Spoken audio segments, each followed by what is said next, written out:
Hey everyone, Wayne Fox. I've got a Lightroom tip today. This is a little feature in Lightroom, something that's been there since the beginning, but only recently did I discover how useful it is, and now I find myself using it every time I use Lightroom. Now, it's not something that I do a lot with, but when I use it, it's very, very handy.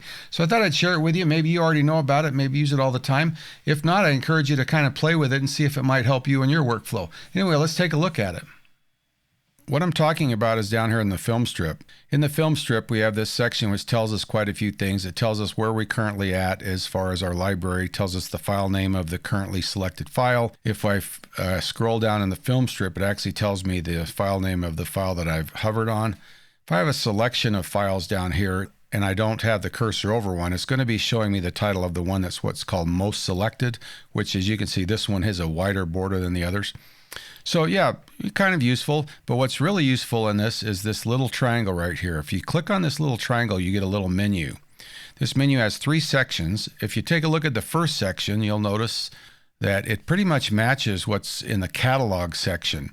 So instead of going up here and opening this to get all photographs, you can just go here and click on that menu and it'll go to all photographs.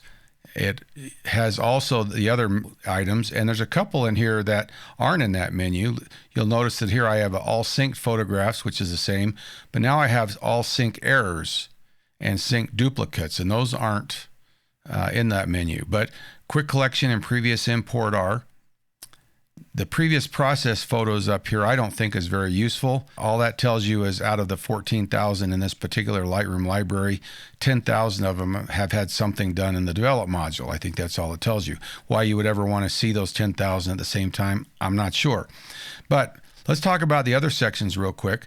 This bottom section is basically the last 10 places or sources that you've been inside your library module.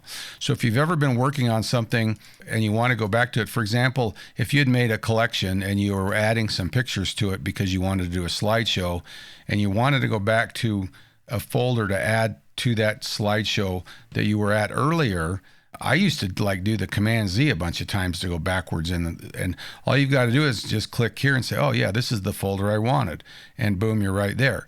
Now, the one thing that doesn't do, if this is closed, is it doesn't open up and get you to that folder. If that's the case, you just right click on it and say go to folder and library, and then the hierarchy will all pop down for you. If you have folders open when you do it, let's just close all this up again. So let's say that you go back to one of these in the previous folder. You'll notice in this case, it does actually navigate to your folder. So if the folder tab in your side panel is open, then when you select it, it will automatically go to that place. So that's really useful. But what I found most useful is this favorite sources. And what favorite sources are just what they say. Anything that you want to get to frequently, you use it all the time, you can set as a favorite. There's a couple ways to do that. You can actually just right click on the folder that you want to set as a favorite, and then you just go mark favorite. Now once I do that, that's now in that little menu. Also notice that added a little star to that folder. So the little star in the folder represents something that's been placed in this favorites menu. And if you want to take it away from a favorite, you just right click and say unmark favorite. What's really cool is that you can also do this to a collection. In this case, I don't have a star, but you'll notice in my menu that the collection set finals is in my favorite. So there's no star there, and I'm not sure why, because it is set to favorite. You'll also notice as far as this, if I wanted to make this a favorite, I can't actually do it from this pop-up menu. But what I can do, if I wanted to make this a favorite, is go to my little menu down here and say add to favorites.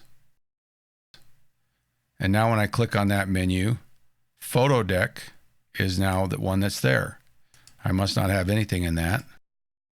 So it's a really useful thing. I found this part really useful. For example, I go to this folder all the time, gallery work. And these are all the individual shots I'm working on as I work on a shot. Some of them have been there for years because I haven't decided if I like them or not. And some of them are things I think I'll finish someday. But basically, this is the area that I'm working. So when I sit down, I want to work on an image. I'll just pop down here. I'll say go to that gallery work, and then I'll go through and see which ones I want.